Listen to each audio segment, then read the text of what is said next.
This is Kelly Sadler, and this is the Washington Times Politically Unstable. Today, we're joined by Cliff May. He's the president and founder of the Foundation for Defense of Democracies, and we're going to be discussing everything Israel, Iran, and the U.S. and the America First policies of President Trump. Cliff, thanks so much for joining us. Good to see you, Kelly. Nice to see you as well. I want all of our viewers, I'd like them to go to WashingtonTimes.com and check out your column today. It talks about how this conflict in the Middle East is years old. And I did not know that you were on the ground in 1979 during the Iranian Revolution. Can you talk to our viewers about that experience and why, if the U.S., if President Trump decides to intervene in this war, it is on behalf of America First policies and principles? Yes, important question. Lots to tell. I'll tell you some and let you ask for any more you want to know. I was a young foreign correspondent in Iran covering the revolution. Most people at that point thought it was an Iranian revolution. It became clear to me that it was an Islamic revolution, not an Iranian revolution at all. Had nothing to do with Iran. If anything, those carrying out the revolution at the highest level only disparaged Iran's past as a great empire under Cyrus the Great. All going back, because Iran is an ancient civilization. But let me tell you exactly how this first came to me. I was in the holy city of Qom, which is where the Ayatollah Khomeini, when he came back from France to Iran, he was first in Tehran and then went there. And everybody said, oh, that's great. He's going to the holy city of Qom. He's going to be a spiritual leader. He's not going to be a political leader. That's a wonderful thing. He gets up on top of a small bungalow in which he's living. And he looks like a character out of the Bible. I mean, it's really quite something. He's got a big, turban and a black robe and a big white beard.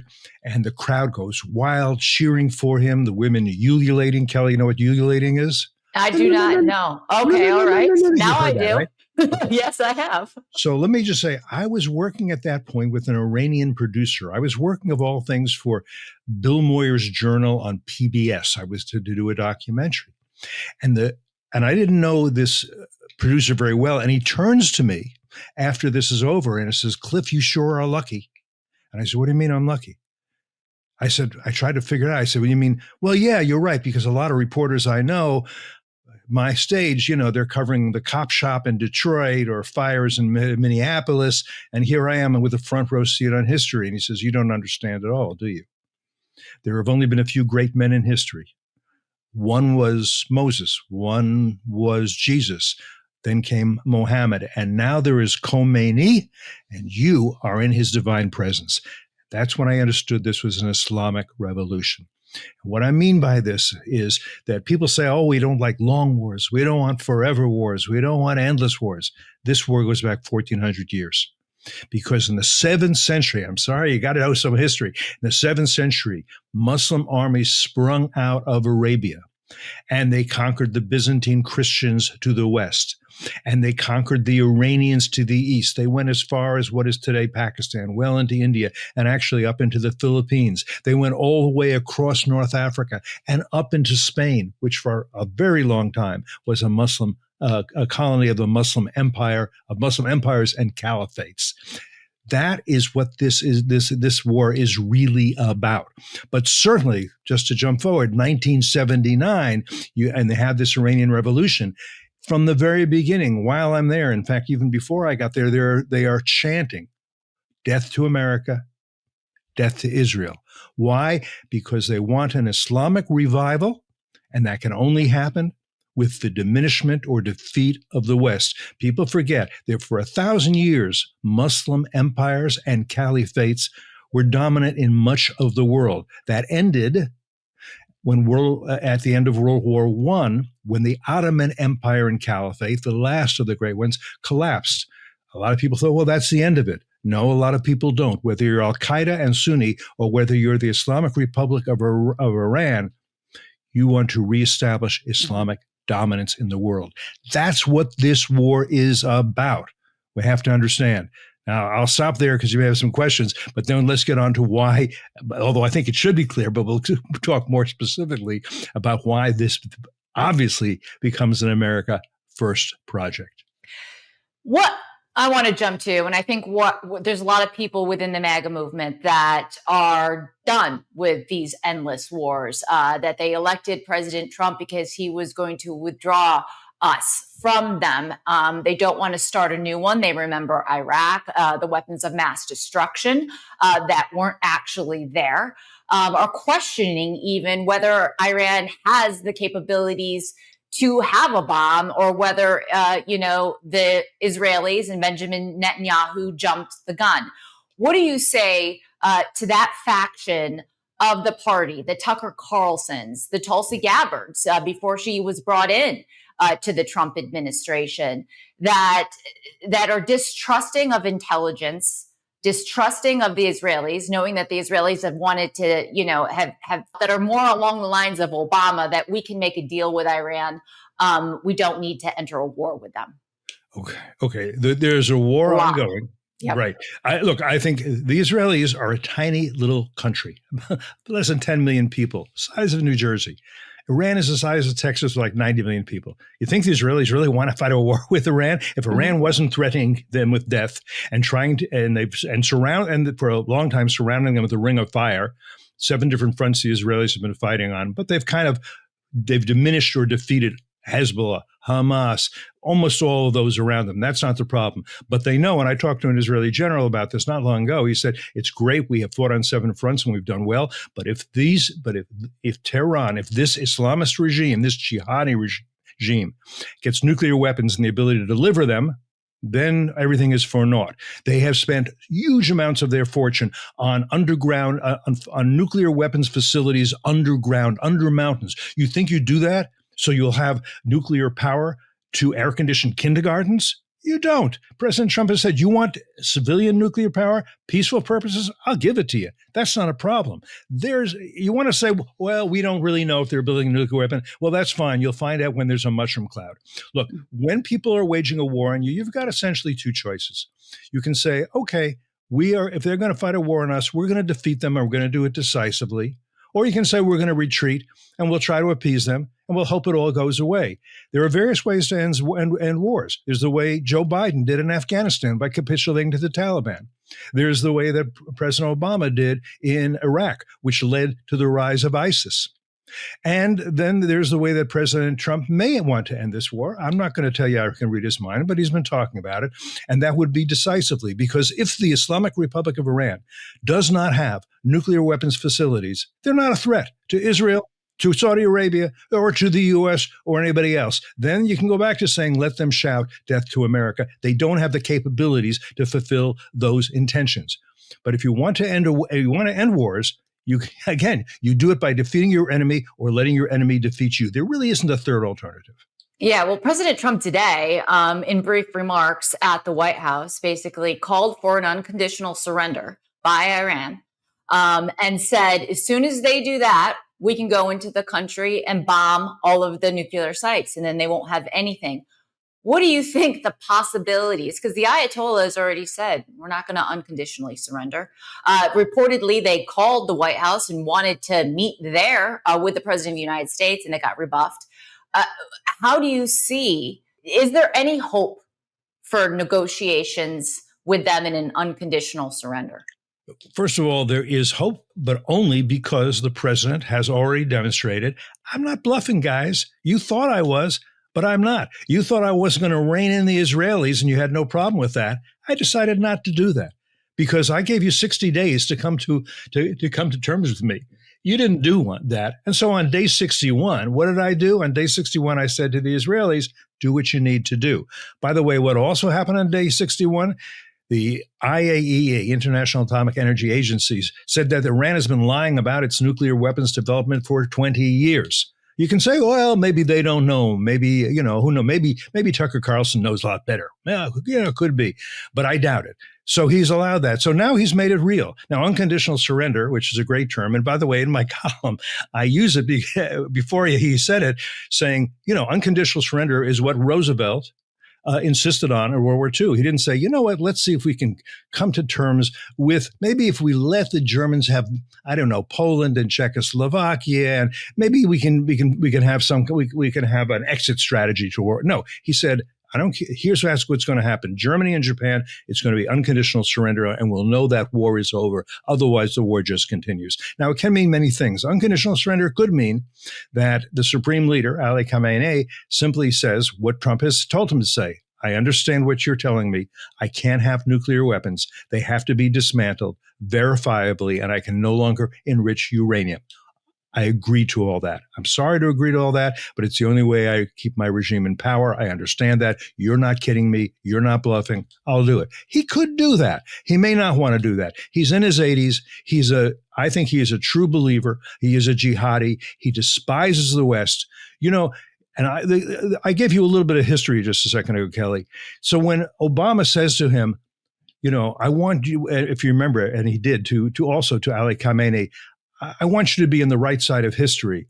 I'm sure that made Khamenei laugh because he knows his history and Obama doesn't. When he says, if I reach out my arm, will you unclench your fist? And he thought, no, we don't unclench our fist to infidels, to unbelievers, to heretics, to apostates, to the great Satan. That's what you are, the great Satan. Israel is the little Satan. We don't shake hands with the great Satan. We don't shake hands with the little Satan. We defeat you, and we will take as much time to do it as necessary. And those of you who are saying, but we don't like long wars, but we don't like forever wars, those are people we know we can beat because, and as they have said on repeated occasions, we know we can beat you because eventually you get tired and you quit, and we do not. All right. Now, moving on. The president was in the Situation Room evaluating options. And if I have a read on the situation and my sources, yesterday was a day of planning and options. What are our options?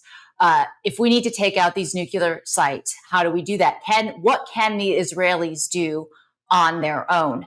Now, a lot of focus has been on the Fordo site and the fact that the U.S. is the only one that has these bunker-busting bombs that can penetrate deep under the Earth's surface to dismantle them. And we'd need to fly.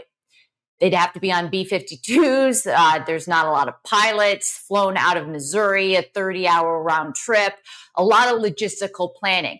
What I'm asking you is, do the Israelis have the capability to dismantle these nuclear facilities by themselves, or do they need U.S. assistance? Look, here's my reading. I think the Israelis can do it on their own if they have to. They've destroyed, and they are in the process of destroying, a lot of nuclear weapons facilities in many places. But as you point out, Fordo is the hardest. It's under a mountain, like 300 feet of soft concrete, very tough. The Israelis don't have the ordnance necessary. Are there other ways that the Israelis, if they're clever, and I think they often are, can do it? Sure. There's there's an entrance. There's an exit. There's a ventilation system. There's all kinds of things it may take boots on the ground for them to do that. Do they want to do boots on the ground? No, but can they do boots on the ground? At a certain point, if they keep up what they're doing, maybe the army of the Islamic Republic is in disarray and they can go in and do what they need to do. But anyhow, here's what the U.S. can do. We have what B-2s. They're the most advanced plane in the world. Yes, they're stationed in Missouri. They can be stationed in Diego Garcia. Doesn't matter. With the B-2s and their pilots are trained to do exactly what we're talking about, to carry what are called MOPs. What are MOPs? Massive Ordnance Penetrators. Huge bombs, 30,000 pounds, okay? You take a couple of these B-2s, and you fly them in. The defense systems, the air defense systems of the Islamic Republic of Iran are gone at this point, thanks to the Israelis. They've taken them out. So you fly in without much worry, okay? And these are stealth bombers, I should point out. Not so easy to hit, not easy. And you go over the target, and you drop 2, 3, maybe 4. And these deep penetrators go in, and we think that they would destroy the facility or damage it to the point that it would be very, very difficult to do anything more. And then, of course, the Israelis could come back in and strike it in other ways wherever they see vulnerabilities. This could be done pretty much in a matter overnight, and the pilots could go home to Missouri and have breakfast with their families when they're done. And then President Trump would have the right to say, I just ended a war. And this is how you end a war. Not by appeasing your enemies, but by destroying your enemies' capabilities to harm you in any significant fashion. Because you do not want, from an America First point of view, the Islamic Republic of Iran shouting death to America for 46 years now, based on a jihad going back 1,400 years, to have nuclear weapons. And by the way, what are they developing in concert with these nuclear weapons? Intercontinental ballistic missiles, ICBMs. An ICBM is not necessary to hit Israel. An ICBM is necessary to hit Washington, New York, Los Angeles, pick your city. That's what an ICBM is for. And the Israelis, what they are doing is saying, we know where they are as best we can. Their intelligence is pretty darn good, I got to say, of the Mossad. And we know that what they're trying to do is take the nuclear material and turn it into a warhead that they can fit on a missile. And we're going to stop them before they get to that point. That's what we're trying to do. Even if Tucker Carlson thinks, well, maybe, how do we actually know they're trying to? It's very hard to know, by the way, because making a nuclear warhead is done in a very small facility, and it's very, very hard to see. But there are ways. Part of what the Israelis are doing, of course, they're killing Iran's nuclear weapons scientists, because these are the guys who have in their heads how to do this. And that's also very useful. Anyhow, my main point is the B-2s we think that's what they were designed for, destroy almost any facility in the world. We believe they could do Fordo. And again, no boots on the ground, pilots not at risk. This is the mission they've trained for. They go over, they do it, they come back. And then they can say to the Israelis, you know what? You clean up, guys, we're done. It has to be a surgical strike. It's got to be flawless in its execution. We know that President Trump has taken these risks before, basically taking out Soleimani.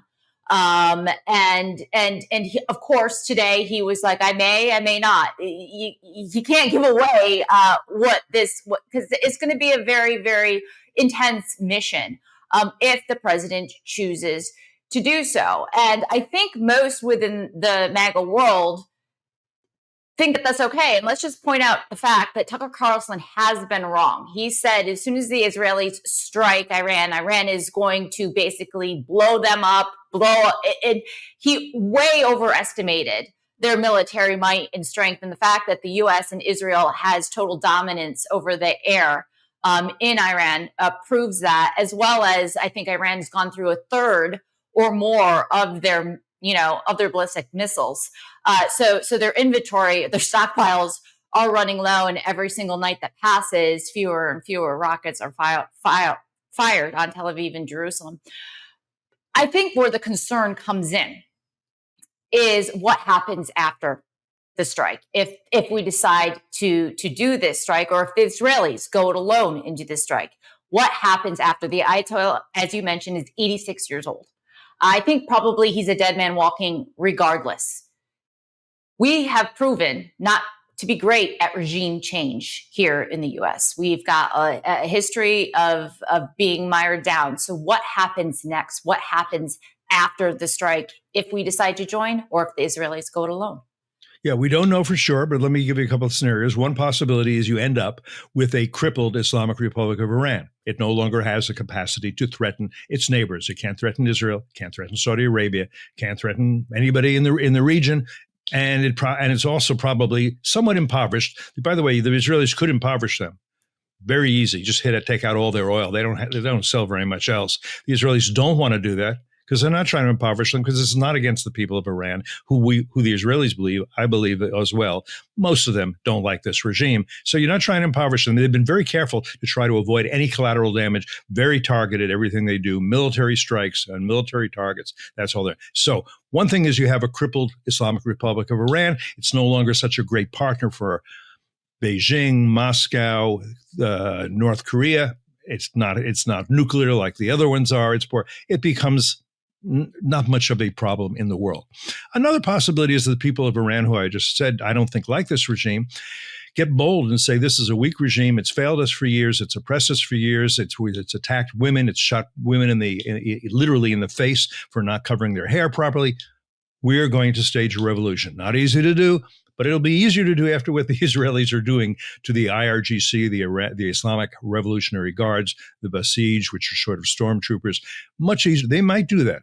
Will they succeed? I don't know. I wish them well. It's not for us to nation build. We should be as helpful as we can, absolutely, in every way. But it's going to be up to them to figure it out. There's a lot of Iranians who live in America now, who live in Europe. I mean, something like 10% of the population has left since 1979 because they don't want to live under this regime. They have the most important leader is Reza Pahlavi. He's the crown prince. I've met him, talked to him many times. He's a very erudite, good guy. He has a lot of following. He doesn't want to be the king in the sense of that he rule. He wants to be the constitutional monarch and try to have a free, prosperous, friendly country, friendly to America, friendly to Israel. Iranians are very successful in America and every place except inside there. He might very well go back and try to lead them. Again, we don't know. It's not our job. I don't believe in the Powell doctrine of you broke it, you own it. We don't own it. It's up to them. From an America First point of view, this regime should be no threat to us, and perhaps no threat to our close allies. And our allies who are willing, the Israelis are, to fight a common enemy. We should help them. And Trump is absolutely doing that. And that's Trump doctrine. That's Reagan doctrine. If you have allies willing to fight common enemies, of course you support them. So we don't know what happens next. It could be terrible. There could be a civil war inside Iran. That's a possibility. That would be terrible for the Iranians. If you have Persians and Baluchis and Kurds and Arabs fighting among us, that's terrible for them. I hope it doesn't happen. It's not terrible for us. That was kind of leading me into my next question, the power vacuum that might ensue. And are any of the neighboring Arab states, what are their feelings towards Israel's actions on Iran? And would any of them want to kind of fill that vacuum? Or are they just sitting there silently happy, not being able to publicly state that? But, within the region, how much instability would there be? Look, I think that what we're talking about would mean that if you're the Saudis, if you're the Emiratis, if you're even the Egyptians, you would say, okay, it's a different world. We're no longer threatened by this regime. And again, as a Shia regime, it threatened its Sunni neighbors. This regime hates America, but they also think the Saudis shouldn't be the custodians of the holy cities of Mecca and Medina. Who are they? So the Saudis would be very pleased not to have this threat any longer. Much more likely that a version of the Abraham Accords, a larger version, would ensue, and President Trump would take credit for that, rightly so, just as he takes credit, rightly so, for the Abraham Accords up to now. They're no longer, the Saudis, by the way, they're not looking to take over other countries. They want to be influential in the Muslim world, but the Crown Prince of Saudi Arabia, who we assume will be the king, he wants to build his country into a major country economically, not just with oil, but with high tech, everything. He wants. He has a very different vision, and it's a moderate vision, and it's a pro-American. He's a reformist. He's not a democratizer. He's in his 30s. He wants to be king when he's in his 80s, but there's nothing about his vision for Saudi Arabia that is a problem for the United States. Quite the contrary. Nor is it a problem for Israel. Quite the contrary. So that's what you'd see. You would no longer have the Islamic Republic of Iran with its ambition to be the hegemon, the power in the Middle East, telling everyone what to do, taking over other countries where it can, and setting up these various proxies, such as Hezbollah, which has made it impossible for the Lebanese to have a serious country over all these years. Right now, they have the chance because the Israelis have decimated Hezbollah. I don't know that the Lebanese can succeed, but they have an opportunity. And again, if President Trump does what we're talking about, the people of Iran will have an opportunity to forge a free nation. I can't tell you for sure they can succeed at that. I don't know. I'm hopeful, and I wish them well.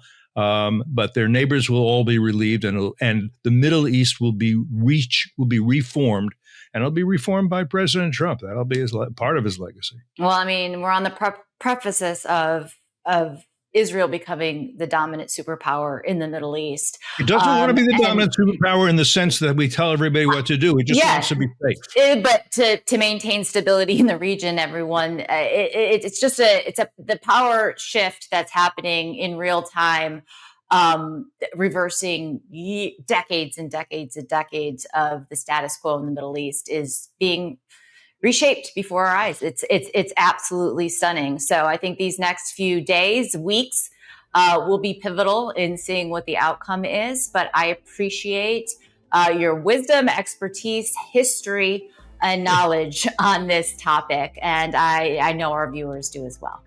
When you're old as me, you have a lot of history to tell. Thanks, Kelly. Right. Thank you so much, Cliff. I appreciate it.